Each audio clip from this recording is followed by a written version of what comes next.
Now we move ahead again with the interesting panel discussion. Ladies and gentlemen, we now present an engaging panel on learning from old and new economics to leverage India's intrinsic advantage, featuring Mr. Amarnath Chakradeo, Chief Technology Officer at RQ Energy Storage Private Limited, Mr. Neelesh Dixit, who is founder and managing director of Renmac India Private Limited and Renmac Inc. USA, Dr. Ravindra Utgirkar, Chief Sales Officer Willow India, and Mr. Rajesh Kulkarni, founder and managing director of Electronics India Private Limited. And this session will be moderated by Dr. Anand Shiralkar, founder DG Future Tech India Private Limited. I request all our esteemed panelists to be on stage. Yes, we request Dr. Vijay Joshi, our Associate Director, to felicitate Mr. Amarnath Chakradeo.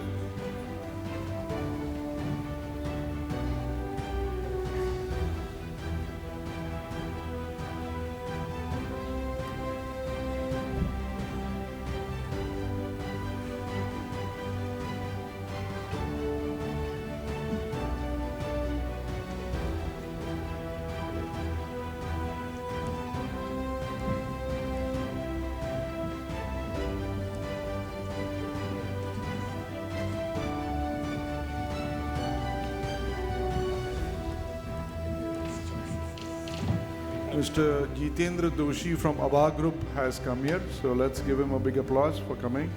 Let's welcome him.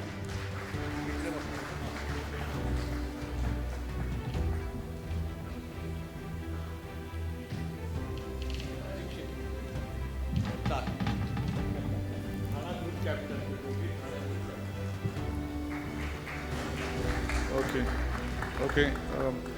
We request Dr. Vijay Joshi, our Associate Director, to felicitate Mr. Amarnath Chakradeo. A technology visionary advancing India's future is in sustainable energy and innovation.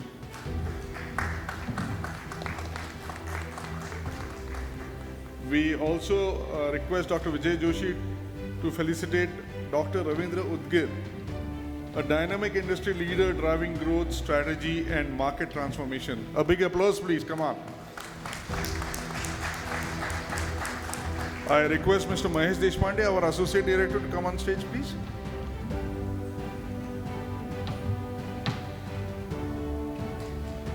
Mahesh Deshpande, sir. I request Mr. Mahesh Deshpande, our Associate Director, to felicitate Dr. Anand Shiralkar, an inspiring innovator shaping next generation technologies for a stronger India. A louder applause, a louder clap, please. I need to hear it right from the end, please. Yeah. I also request Mahesh Deshpande, our AD, to felicitate Mr. Rajesh Kulkarni, a distinguished business leader fostering impactful dialogue and entrepreneurial spirit.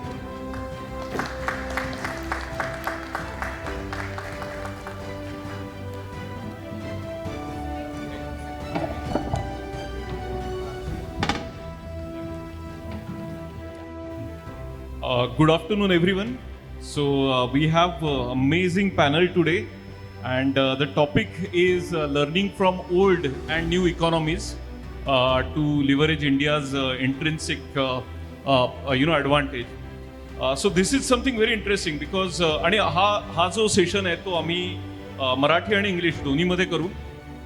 सो तर सर्वात पहिली गोष्ट म्हणजे की old economy आणि new economy आपण नेहमीच right like modern किंवा म्हणजे ओल्ड इकॉनॉमीज किंवा ट्रॅडिशनल बिझनेसेस हे आपण अगदी एक्स्ट्रीम गोष्टींमध्ये बघतो right like we always look at it right like from the extreme angle but it doesn't have to be right like in that way I mean we know that traditional businesses right like so far have been built on trust depth त्याच्यानंतर long term relationship whereas if you see new age businesses जे आता टेक्नॉलॉजीचे businesses आहेत primarily they are with the speed technology किंवा scalable models, right? Like these are the things that we actually look at. So today, right, like let us learn how these leaders, I mean, we have amazing leaders, so let us learn from the leaders how they have evolved, how they have created the value, and how they are monetizing and distributing what they have done so far. So let me first of all quickly give a brief background about all the panelists so that everyone over here would know. So we have Amarnath Chakradeo. He's a co-founder and CTO of H2E Power Systems, and with over 30 years of experience across energy and automotive sectors, he is leading India's development toward hydrogen fuel and electrolyzer technologies, supported by cross-border collaboration in Germany and Switzerland.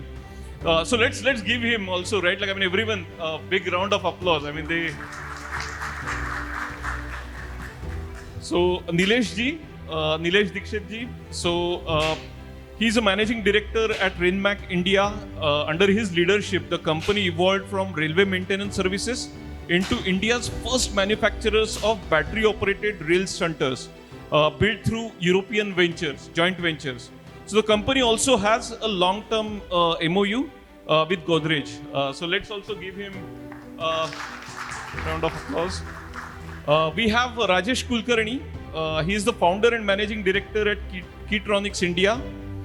With over 35 years of experience in advanced input devices, his company exports globally to USA, China, Europe.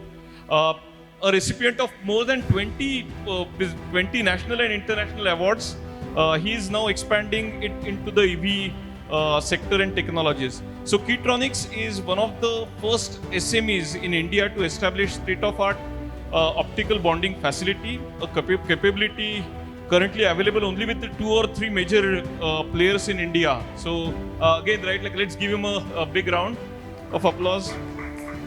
So then we have Dr. Ravindra Utgirkar. He is Chief Sales Officer at Willow India, part of 152 years old German multinational, with over 3 decades of global experience across 40 plus countries. He holds a doctorate in international marketing and actively contributes to startup incubators and academic institutions. Thank you. Let's give him also right. So today, right, like, I will touch upon 3 points. I mean, we'll ask 3 questions. I mean, we have got amazing panels. So the first question that I would like to ask you, in your industry, in your sector, how the new economies and old economies coexist, complement each other, and how do you see that? I mean, if you could explain that part to everyone, would be very helpful. So maybe Amarnath ji, I mean, why don't you start?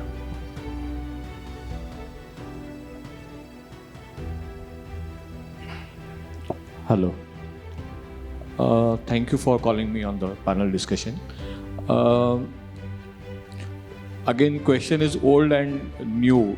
I think world is ever changing. So every time you will find some change which is there on the corner and you have to adopt for it. So disruption is something which is happening everywhere, every time. But the speed of disruption is become faster. So it is earlier disruption was happening after 20 years or 30 years. Now it is happening after 5 years or 10 years. So which is good, best is getting absolute within 5 years now. So adopting that in a business is for the sustainability of the business as well as for the opportunity for newcomers also.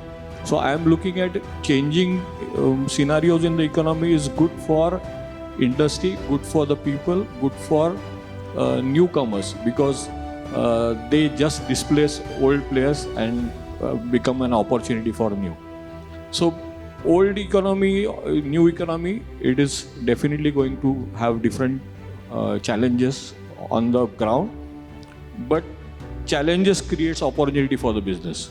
This is what I want to start with. Great. Thank you. Rajesh ji, I mean, if you could share.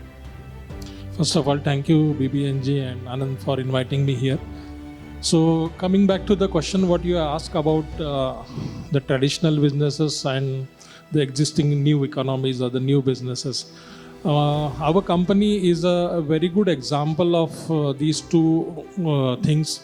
We are the bridge in between these two things because I started my company almost 32 years back in 1994. So we are old that way. and today we are working in a new economy, new era. So we have seen the past, and we are also seeing the present, what is happening. And what exactly Chakradeo said right now, that technology is changing very, very, very fast. It is not even months, it is in days nowadays. So when we go to China, we all the time see that every few months there is something which is abolishing the old things. So what I feel is traditional businesses, they will still exist with the new economies, with the new businesses, only for those businesses who will embrace the new technologies, and not for the people or not for the companies who are rigid for the change. So change is very important, and one should embrace the change to see that new economies, how you can sustain and how you can grow the business. So I have just two examples, sir, to give it to you here. We started in 94, as I said, we were doing the advanced input devices, which is called as membrane keyboard. So wherever you see man and machine interface, we come into the picture. So we are one of the suppliers for Tejas light combat aircraft, for the INS Vikrant, for fuel dispensing pumps and hotel industries also. So from there, what we have seen is the technology is changing, and we cannot continue with the same business for a long period of time.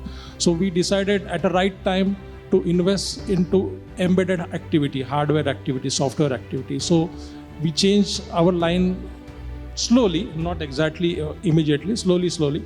And now today, I have two examples to share, that we are one of the company who are having the state-of-the-art manufacturing facility for optical bonding. So many people haven't heard this facility, and they don't expect exactly what comes out of the optical bonding facility. So this is a very good bridge between what we were doing 15 years back, 20 years back, and what we are doing today. So when you see a display, when you see anything which is touchscreen on the machine, because we are mostly into railways and we are into defense activities. So what we are exactly doing is we are bonding the display with the touchscreen, and also providing the facility of EMI shielding and what you can say the night vision goggle compatibility along with the keyboard. So the new product, it comes with the old and also with the new. So this is a combination. So this is how the old technologies and new economies can coexist. Only thing is, if you try to embrace the change. One more thing I would just want to tell you is, presently we are using conductive silver ink. You know, silver was 75,000 rupees a kg few months back, and today it is 3 lakh rupees a kg. And we will lose all our customers if we try to increase the price. So we have gone to copper. So we have embraced the new technology. We tried copper. We have started using copper instead of silver, and we will ensure that we don't lose our customer. So there are many examples to tell. Because of time, I cannot tell you. But I feel that both the things can coexist, and we are the bridge between the old and the new technology. Thank you. Thank you. No, this is very interesting. I mean, thinking about the clients, while you are also changing the technology, changing changes in the economies is very important. Yes, would love to hear your thoughts, Dr. All right. Good afternoon. So whether it is old economy, new economy, some things don't change. Customer centricity, solving customers' stated needs, unstated needs, needs of today, needs of tomorrow, has always been the case.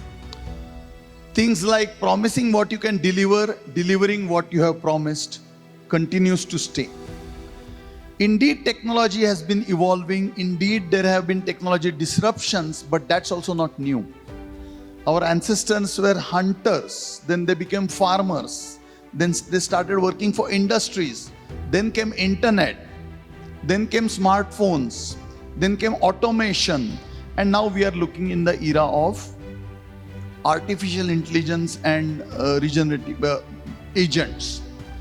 So every time this tech disruptions has hit the society and economies, we have adopted and we have learned to live with it. So we've been, like Darwin said long back, not the strongest, not the most intelligent, most adaptive species will survive. And human beings have showed tremendous resilience. Take COVID just as an example, we all saw at the back of it. Now, the panel also focus on, again, between old and new. It has always been the game to play to your strengths. strengthen the strengths, underplay the weaknesses instead of trying to overcome the weaknesses. Has been the way the businesses have been operating in the past. That's the way they will continue to operate in the future. So we spoke about customer centricity, product evolution, technology evolution, delivering on promises and keeping commitments. So some things really don't change. And of course, the last point is playing to your strengths. In India's case, our tremendous demographic dividend, the inherent ability to do creative things, what we loosely call jugaad, to get around the things, to beat the traffic, we do so many creative things. So I think some of these things which have been staying with us, no wonder we continue to thrive midst of tremendous changes we have seen in geopolitics, tremendous changes we have seen in even India's evolution from a complete Panchayat Raj or licensed economy to a completely globalized economy. From our evolution as one of the elephants that can't dance to the brightest shining spot amid the most terrible economic times, fastest growing economy in G20. So I think the businesses continue to run on the fundamentals, some things here and some things there. Like it, we have it in nature. The new takes the path of old and old gives away for new. So that has been the way. Yeah. Great. And one of the points that you mentioned was also, right, like Saurabh Karandikarji also mentioned that H2H, it's something very important, right? Like we need to, like human-to-human relationships, right? Like will never change. So very good point. So right, but there, I mean, I don't want to digress, but that's changing. That's changing because human beings are the most intelligent species on the planet because they have ability to think. Now here we are creating a species which have also developed ability to think on their own. So the human to human will continue to be the way it has been. It's something which is under great debate. And the way technology is evolving in artificial intelligence, that's set to change. Again, our adaptability as to how we acquire ability to use regenerative AI to create more jobs than the job losses because of it will decide whether we can survive or not. But human to human is beginning to change. that's a very debatable point. We'll have that discussion afterward. But would love to hear Neelesh ji, right? Like what your thoughts are. Yeah, thank you. So happy to be a part of this panel. Thank you, BBNG and the Pune team to give this opportunity. So basically my experience comes from the very orthodox segment, that is railways and metros, which still today we can call it as a orthodox segment, and it proves that the old and new economies, how they can be balanced and complement each other. They are definitely not acting against each other. So when I started in January 96, I have seen the evolvement from steam locomotives to diesel locomotives to DC electric locomotives to AC-DC locomotives, then AC locomotives, and today we are operating the trains on self-propelled mechanisms where there are no locomotives. So this entire journey, if you see, the common factor has been the human brain, and the Indian human brain, I am very proud to say, because all this evolvement has been done, I will not say that we were not dependent on foreign technologies, but we have proven to the world with this Make in India and Atmanirbhar Bharat, within last, I would say, 10 to 12 years, that we are capable of doing everything. It was not possible otherwise. Without any foreign help, India could develop a hydrogen-powered locomotive, or today we are talking about the Vande Bharat train, which has been a 100% Indian brain, and today it is 100% indigenous technology, and within next 5 years we will see that all the old trains being replaced. Nobody was talking about passenger safety and passenger comfort 15 years ago, but today this technology brings comfort to the passengers, safety to the passengers, and today our travelers around the world are no longer feeling shy about India, because India also they get the same trains. So this evolvement of, you can say, between the old economy and new economy, at least in our segment, has been very complicating, and this will be in the future also, irrespective of whatever evolvement we are talking about even in the next 10 years. No, this is very interesting, and I have a question now that so many things are changing. How should we see, right? Like the railway would be in maybe 2047. I mean, do you see, right, like any changes over there? Maybe let's like go one level deeper and see, right, like. So 2047, I would say, is still very far, almost 20 years from now. But I can tell you, the railways, metros, and high speed in India are going to make the citizens of India very happy, very proud within next 5 to 10 years. In 20 years, what is going to happen, whether the trains will be converted to drones, I don't know. So here we are talking about Vande Bharat trains. Now BEML has started producing the high-speed trains because the Japanese Shinkansen trains are delayed. And yes, we see a lot of developments, and we will bullet trains. Yeah, that's what BEML has started producing now, because the Japanese trains which were supposed to come in 2027 will now come in 2033, and India does not want to wait for long, and we are a part of the bullet train project, so I am very happy about that.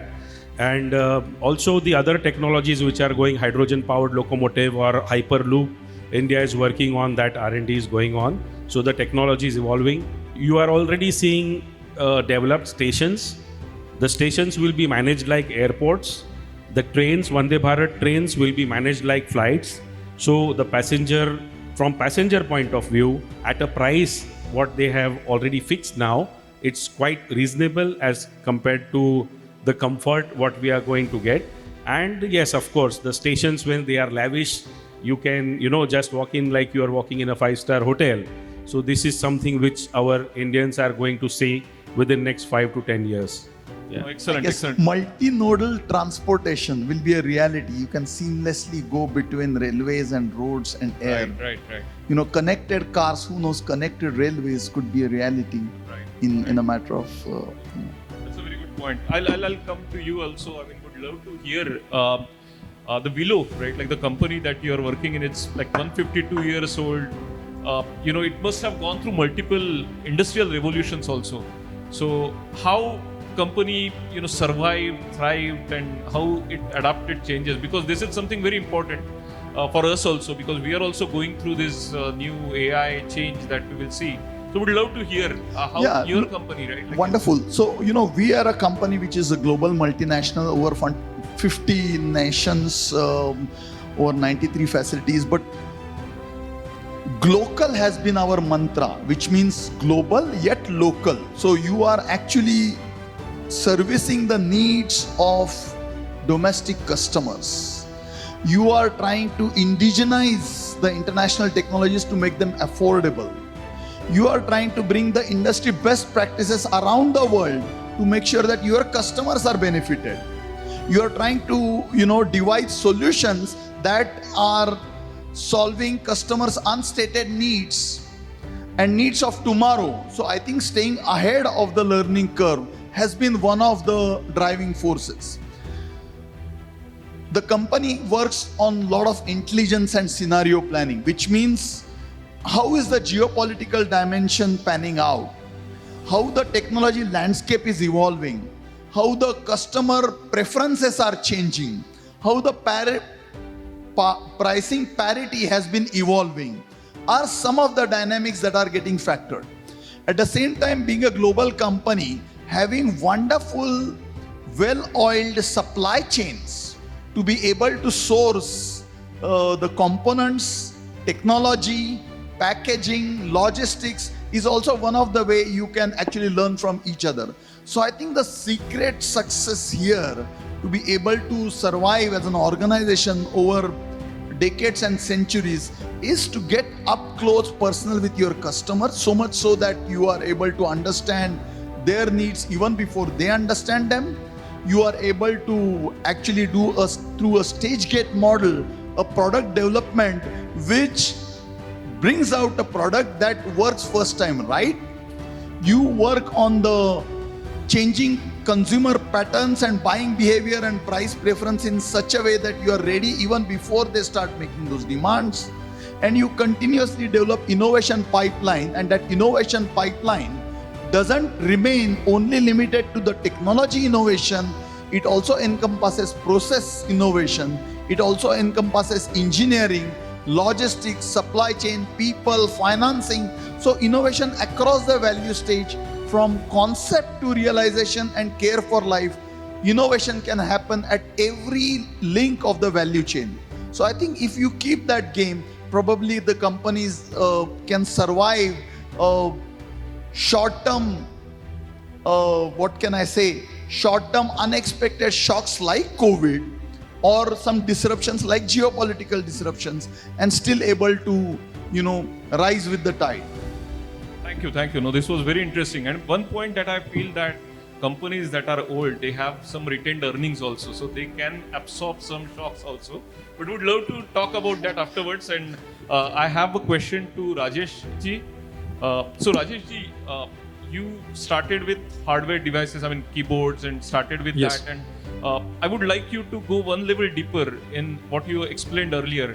When you created these new technologies, new perhaps, right, like products, did they compete with the existing product? And if so, how do you, right, like manage that co-competition, or like, how did you manage that internal competition amongst the similar products with the new and old way? Absolutely, they don't compete with each other because the need of the customers vary from the machine he's producing or the product he's producing. So they don't compete with each other. But definitely they go hand in hand, because as of today, if I say that touch panels, which is the need of like what we have mobile phones also in hand. So touch panel is one of the requirement which many of my customers need. At the same time, they need the regular mechanical keyboards as well. And there are companies who need both of them integrated in one go.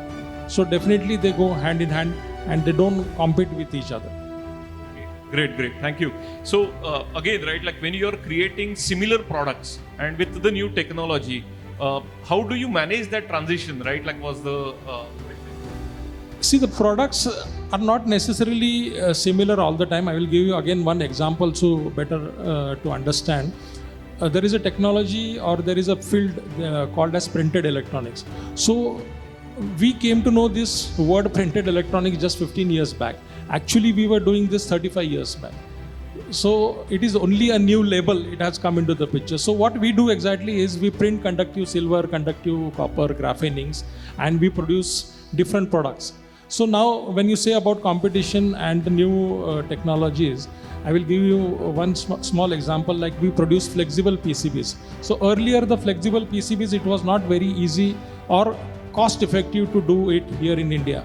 But today we have mastered that technology and we produce flexible PCBs. We put the components onto it and we package a whole product and export it. So that is a different need of my customer, and that we were being able to survive or sustain, or we were able to deliver it only because we have been doing it long time and we see it in a different way. We added new things to it and we deliver it to the customer. So it is an extension to what we were doing earlier and meeting the new demand, growing demands of our customers. Right. So kind of an upgradation, right? It's a kind of an upgradation. Perfect. So yes, I have a question to Amarnath ji. So green hydrogen, right? Like is a term, right? Like is used widely recently, and it requires a lot of infrastructure, a lot of capital. Then there is a supply demand parts that you have to look into. How do you, how do you see that has changed, right? Like with this old and new economies, if you could share that, right? Like just one level deeper answer. Coming back to the evolution stages of energy requirement. So if we think of utilization of energy like electrical energy by individual is growing. So from 1970 and in 2026, energy consumption per capita is going up. So eventually that generation is going to happen through different source of energies, and energy generation is always getting more and more pollution challenges. So renewable energy was the push from the world politicians as well as from the people around the world. But renewable energy, particularly solar and wind, is again specific to the time zone, and you need some form of to store that energy. And there is a misconception about hydrogen is that it is a source of energy. It's not. It's a carrier. Hydrogen is a carrier of energy. So it is not source of energy is definitely sun, and hydrogen is a carrier of energy. So this renewable energy needs to be stored, means converted into chemical form, which is hydrogen, which is non-polluting at the combustion level, and this eventually will help us to have a constant power supply. So hydrogen is going to be definitely going to be a future. Green hydrogen, it's still a lot to go because of lot of integrated challenges, and infrastructure is need to be built, but eventually it will happen. No, got it. This is very interesting. So we spoke about coexistence of old and new economies earlier. Now I have a question, right? Like to all of you, how India, right? Like as a companies, right? Like emerging from India are playing a role. And I mean, any one of you can talk about this, but I would love to understand what things that we should do, where we are good at, and how should we leverage what we have. If you could share, right, like your perspectives, that will be helpful. All right, so I'll go. So India is basically blessed with wonderful 3 seasons, right? We are an agriculture strong country. One thing we haven't been doing all that well is leveraging our agricultural resources. I mean, we can talk at length about it, whether it is, perishable products that can't be stored in enough cold storage, or the Food Corporation of India godowns actually are full so that the food gets rotten. So we need to better manage our agricultural resources, which is our intrinsic strength. Amarnath talked about green hydrogen, and it's still some time away, but India is inherently at a great advantageous position to make hydrogen from biomass, right? A technology which is not really at a sweet spot of techno-commercial feasibility, but it's inching closer because of abundance of biomass. So bioenergy is something which we can leverage. And again, you rightly said, it is end of the day solar energy, so renewable energy that we can actually do. There is a lot that we can do in terms of inter-basin water transfers. I mean, India is extremely water scarce country. As below, we are into business of sustainable water transportation. But just to highlight that India is looking at a very grim situation as far as fresh water availability is concerned. So we can do much better in harvesting our most precious resource on the planet, which is water. Whether it is connecting rivers, whether it is, better utilization of water, reducing footprint, things like that. And we can talk a length about it. But last point I want to make is that the whole concept of circular economy, reduce, recycle, reuse, replenish, repurpose, rescale, was always in our culture. You remember, we all grew up, using bicycles of our elder siblings, clothes, books, notebooks, whatnot. Somehow in the bid to get in the consumption-based economy, we lost it. So if we can regain our handle on the circular economy, converting waste to wealth, or even reduce, recycle, reuse, I think we'll be much better off, because we are not short of resources. I think we just need a better management of our resources. Solar, wind, bio, very few countries can boast of the availability of these resources. And last but not the least, our demographic dividend, which is people.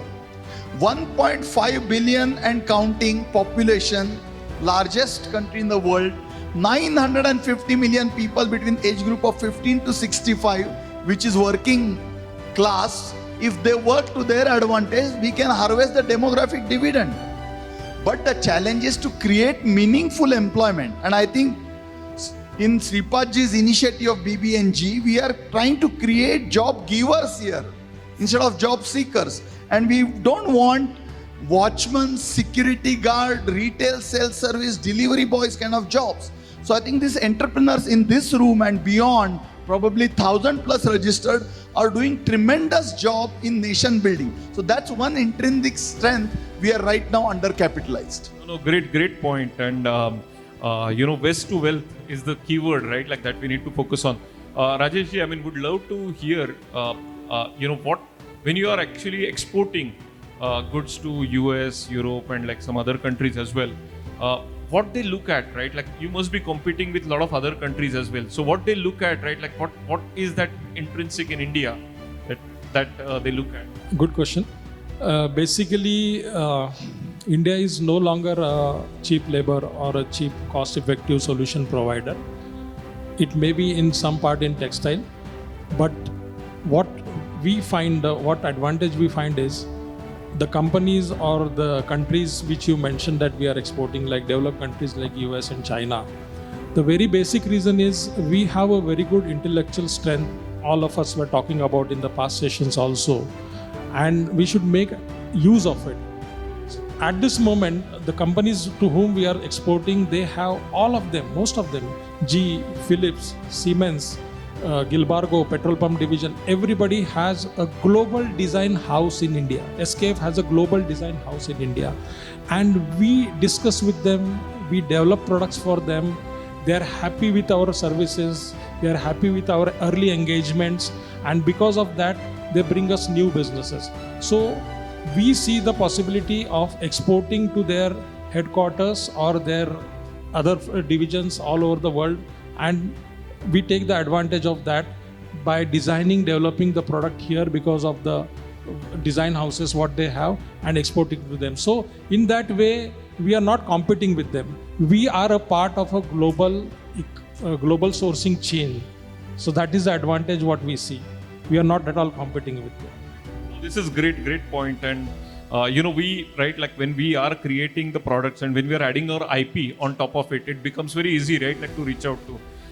We have limited time, so would like to open the floor for questions as well. Anyone would like to go first? Yes. Please mention your name as well. Mike, please.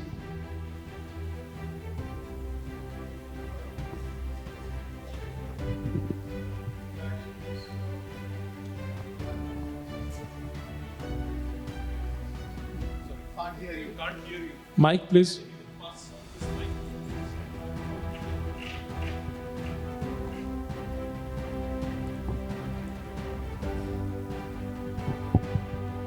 Yeah. Hello. So my specific question to all of you, basically, discussing from many years like this alternative fuels versus the hydrocarbon fuels, hydrogens and phenols. But one thing is there, like everything is derived by the geopolitics and at the same time non-consistent government policies. And let's say in 2002, when the Vajpayee government was there, the ethanol and Jetrofa was there. And then suddenly the drop of the hydrocarbon fuel has been dropped like $40 per barrel. Everything got vanished. Is it something like at the government policy level, institutional level is happening, that consistency has been maintained? Because that's my worry basically. When it comes to lithium ion, when we are saying as a solar, we don't have batteries to store. So solar is, there is an energy available. We cannot but it cannot be taken basically carried away basically. It has to be stored and then deployed, or otherwise you have to give it to the current supply. So this is all what I am trying to understand. Like at what level we are there really try to grasp all this technology. We probably have all this technology, but how we are going to grasp it as a whole, not considering all the government policy levels. Okay, okay, you want to take it? Fine. Actually, this is a question which is critical for everyone to understand. First, renewable energy or fossil fuel or any other form of energy are going to remain in the energy mix. So fossil fuel are going to die is not the case. So everything will remain in picture. The mix will change. now geopolitical situation, as you are aware, Trump, USA asked or put 50% for buying Russian oil. So when specific countries are trying to twist your arm by controlling the energy supply chain, then individual governments or country like India needs to find a way to circumvent that. So politicians or government policy makers are trying to substitute some portion of energy mix with the reliable energy mix which is available, abundant in India. Okay, so as a policy is constant. Policy is very clear that we have to shift from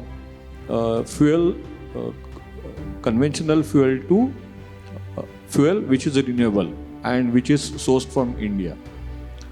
There is a building block. First building block is build capacity for the generation which is cheapest, easiest. Put solar on the top or on the plant level and reduce the energy demand itself. That is one. Second step is policy for BESS, that is battery energy storage systems. So that policy is on. So now, because we don't want to unstabilize grid and you need storage which will be used for storing excess energy. So that is also on. Third, very silently, very slowly, but with the strong motive, India is going to nuclear program. So nuclear energy program is all on. So India wants to put a lot of renewable or clean energy, nuclear power plants all over the places in India. So this way we want to be self-reliant by 2047 about the energy sector. And step by step it will happen. So no, this is very so again, right, like since we have limited time, I have got now 2 last questions, and maybe if you can answer that in 1 or 2 lines, that will be very helpful. So as we all know, right, AI is the new ultimate economy, and I would love to understand how you are implementing that in your business, and if you could just share, right, like 1 or 2 lines about it, would be very helpful.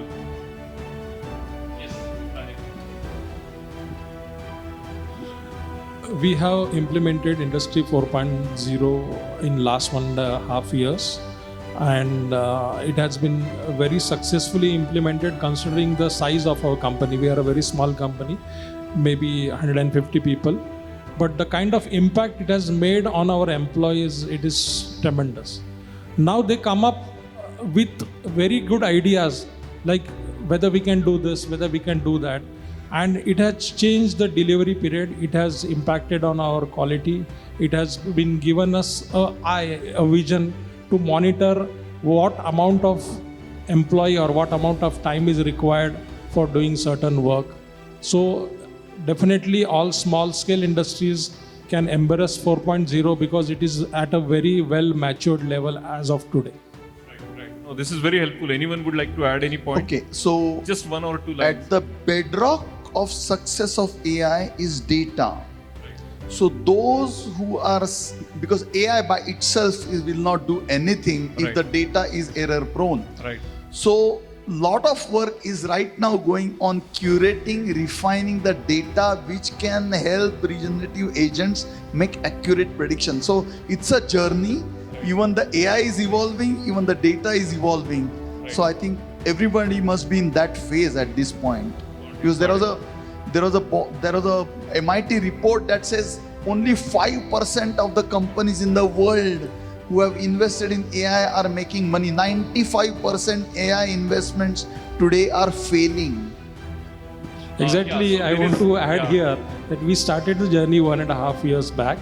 The person who did Brigadier Devgirkar is also here. So in last 1.5 years of journey, last 7 to 8 months when the data has started coming up, we have seen the results. Otherwise earlier it was not seen. So what he has said is rightly correct. Absolutely, and I would also like to see that a report has to constantly change because the AI is improving, so the enhancements that are happening with the companies is very different. But I would like to get to Neelesh ji. What one message, because you also have done a JV with company and and what learnings, right, like that you have, and what things that you can share, and how could we leverage the partnerships, right, like that you have made with the companies, the MSMEs over here that can learn from. So if you could share, right, like few lines about that, that will be very helpful. Yes, I think this can be a very good takeaway for everybody. Now, today we know that this is a world of collaboration, or the time of collaboration, I can say. And we started entering into collaborations in 2003, 2004, when Delhi Metro was being launched. And as rightly Mr. Prakash Bhalerao in his speech in the morning said, that if you want to go global, you need to be there, you need to understand their culture, you need to understand their expectations, and you need to offer your products or services or collaborate in such a way that the marriage can happen for a long-term basis. So this journey we had started already about 16 years ago, and today we are representing about 12 European companies, one Russian company, one Japanese company, and also now exploring to provide global sourcing support to the US, South Africa and Gulf. Now all this was not easy because every venture I had to personally go visit, see their factories, meet their people, meet the owners and check whether the cultures are matching. It's not one-time business, it's a long-term relationship which needs to be nurtured over a period of time for it to be successful. And this is a long journey, but it's somewhere it has to start. Today, if we talk about our main topic, that is India's intrinsic advantage, I can tell you in BBNG, there are many innovative, enterprising people with different fields who have to think about going global. If they are not able to go directly, they can collaborate with somebody and try to venture out of India, try to export your services and products in whatever way possible. You are doing great in India, you have the capabilities. We Indians have proved that we can do everything under Make in India or Atmanirbhar, with or without any technology support. We are capable of doing that. And the most important thing is now to go global. In every point of field, we are going global. You name any industry, we are ready to now export lot of products or major, you can say, capex equipment from India. And this is what each entrepreneur can try, or not only try, I would say they have to work for it, either directly or through collaborative way. And I am sure this world is open today for India and Indians who are quite capable, and the world is looking towards India because of reliability, trustworthiness, what Indians can put for what they want. So we have additional questions, but with the interest of time, we will have, right, like that separately. Maybe we can ask separately. We have to conclude the session because of the next sessions that are coming up. So on behalf of all of us, BBNG, I would like to sincerely thank you all for a wonderful perspective. Thank you. One of the reflections that I have is, stability without innovation becomes stagnant. Stability without innovation becomes stagnant, and innovation without stability becomes fragile. So we have to choose, right, like both. We have to blend old and new, and we have to not only sustain but thrive, right, like in these economies. So amazing thoughts. Thank you so much for sharing all your perspectives, and let's give everyone a big round of applause. Thank you.